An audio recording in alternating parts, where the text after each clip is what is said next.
When our mothers give birth fresh, they need a lot of help, and when they take their babies home, mother-in-laws, grandmothers try to help, but sometimes the help may cause harm. So I put a communique out there just to see what things are happening out there, and let me just share a few with you. Some of them are shocking, some of them plain piss me off. So the first person sent me a text. This is what her mother-in-law was telling her to do for the baby. Pour peppermint oil in the fontanels so they seal. As a doctor, I was annoyed, but I needed the help, so I had to stop fighting them. For those of you who don't understand fontanels, when a baby is born, you notice that there are some soft spots on their head. Those are the parts that we call the fontanel. As opposed to an adult whose skull is fully fused with no holes in there. Before babies are born, they have multiple bones that make up the skull, and those bones are not fused, so there can be spaces between them. In fact, there are normal spaces between them, and this is necessary because the baby's big head can't just come out of the mother normally without some help. So God, in his own infinite wisdom, made the bones of the skull to not be fused, so that before the baby comes out, those bones can overlap and make the head a little narrower to be able to squeeze through the vagina. After this happens and the baby comes out, over time, the bones that have overlapped come back to their normal position, and with time, after a while, they eventually fuse. Now, these fontanels, these soft spots in the skull, are not useless. They help us as clinicians, and even you as the mother, to be able to detect when there is a problem. If the fontanel sinks in, it means the baby is probably dehydrated or something, so you need to check it out. If it's bulging out, it means the pressure in the brain or in the head is too much. Maybe the baby is suffering from hydrocephalus. That's when there's a lot of fluid in the brain, or there's a tumor in the brain that is causing the pressure in the brain to be increased, or the baby is having some meningitis, some inflammation or infection in the brain or something. So it gives us some clinical clues. So the fontanels are not useless. However, over time, they seal up. So there's one small one at the back. By 2 months, 3 months, up to by 6 months, that one at the back should have closed. It's called the posterior fontanel. It should have sealed. And the one in front, the bigger one that's up here, usually by 18 months thereabouts, maximum 3 years, is fully closed. Okay, it closes by itself. You don't need to pour peppermint oil on the fontanels to cause it to close. It will close by itself. If anybody has any clues about the peppermint oil, let me know, or maybe something else. All right. The next message I got, it said you can't drink cold water. I wonder why. I mean, in my part of the world, which is really hot, I don't see how harmful cold water would be. I could be wrong too, but I don't see how cold water would be. You must bath at 6 a.m. Now, why the specific time 6 a.m.? What is so special about the time 6 a.m.? Medically, I don't know, but maybe you guys would know, so you let me know.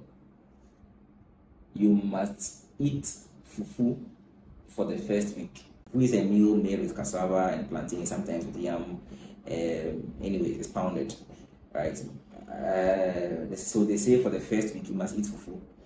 I'm going to hazard a guess and say maybe it's because they believe it will help with breast milk production, but again, medically, I don't know if there are any studies that have gone into this to prove this, which I doubt anyways. And the concoctions, there plenty. Oh, and these are the things that annoy me when a baby comes with intractable diarrhea and vomiting, and then you go into the details and you find out that grandmother or mother-in-law or someone has mixed some herbal concoctions and given the child an enema because they want to wash the tummy. Please, let's not do this. We'll end up killing the babies and we'll have ourselves to blame. Okay.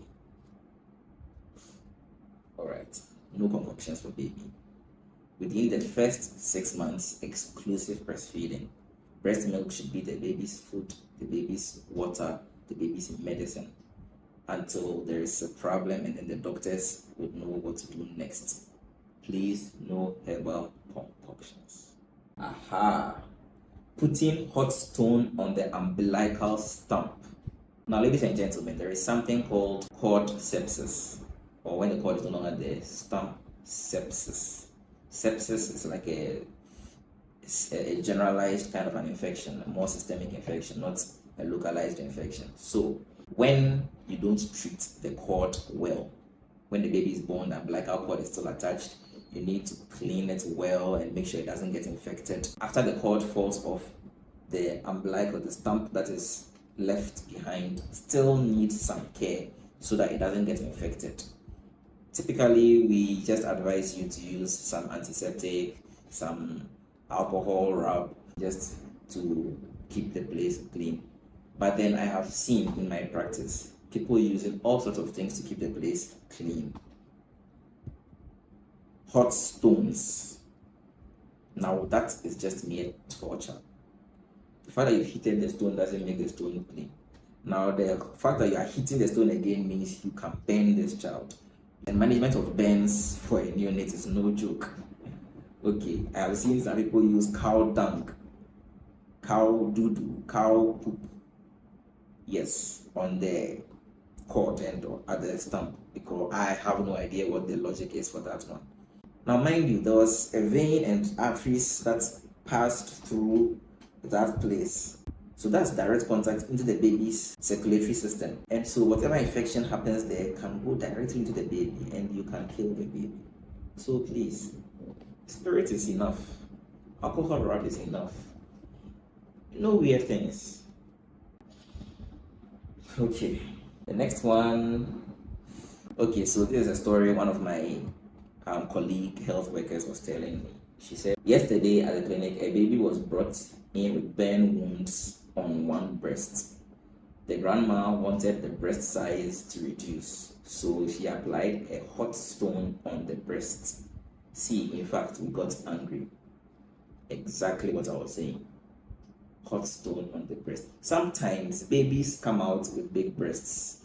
It's because of the transfer of maternal hormones to the baby. The mother has a lot of estrogen and things. Sometimes, the mother's blood and the baby's blood sometimes mix up like that. So the maternal hormones can cross over to the baby and then the baby will come out looking like they have breasts. But over time, it will go away. Next one. Okay, so this one is saying using bulk syringes filled with herbal medications in newborn anus, claiming that Omo Eyi, Efi, or Akolani, translated as they are removing dirt from the baby. That is what I said earlier. Now, when the baby is born initially, the feces of the baby appears greenish. Now, that is normal. That is not dirt. That is something we call meconium. Baby has never eaten anything before. But then, whilst baby was in the tummy, baby was swallowing amniotic fluid. Some of the epithelial cells in the womb were being swallowed by baby and all that. And some kind of feces forms. That's called meconium. It comes out greenish. But after baby is born and starts feeding, starts eating breast milk, the color changes. The baby's tummy is not dirty. Now, they also say the mothers should sit in hot water, especially when mothers have tears or episiotomies, which have been sutured. Alright, so I have nothing against sit baths. It actually helps with the recovery post-delivery. However, if you've had an episiotomy, if you know what an episiotomy is, sometimes the vaginal opening is just too small for the baby's head, and so they have to cut to make the space bigger for the baby to come out. Now, after that, that's called an episiotomy. They have to repair it, so they suture it. And there are times that they suture with absorbable sutures that would eventually break down and get absorbed by the body. Now, if those sutures are used, it is unwise to be sitting on hot water because it will degrade those sutures more quickly than normal, and then the wound may gape. So in that situation, I wouldn't advise sit baths. But if you had an episiotomy, consult your doctor or your midwife before you take any actions. The treatment of episiotomies are a little special. Okay. My people like to mold the baby's head when the baby comes out, because sometimes the babies come out and their heads are a little narrow and oblong, and they feel no, if they leave it like that, the baby will grow with this weird head shape, and so they have to mold. So they get a towel, put in hot water. I don't know what it is with our people in hot water. So they get a towel, put in hot water, and then they start to mold the baby's head. Yeah, because anyways. So like I said earlier, there are sutures that overlap, and after the baby comes out, it comes back to normal. Whether you touch the head or you don't touch the head, the sutures will come back to normal. The head will come back to normal. The baby will assume the head shape that he is supposed to assume over time. Okay, your molding is not going to do anything. Even those of us who had our heads molded, we still don't have nice heads. So please, thank you. Aha! Now this is an interesting one. When I'm breastfeeding baby and baby belch at the tip of my nipple, I should tap her lip with my nipple 3 times, or else it will get swollen. Let me start by saying, when baby burps on your nipple, it doesn't cause mastitis, it doesn't cause breast engorgement, it doesn't cause cracked nipples, it doesn't cause breast abscesses.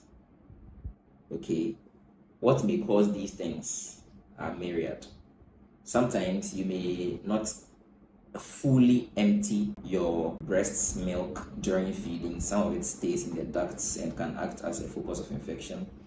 Sometimes one of your ducts may get blocked, and then breast's milk stays in there, causing engorgement.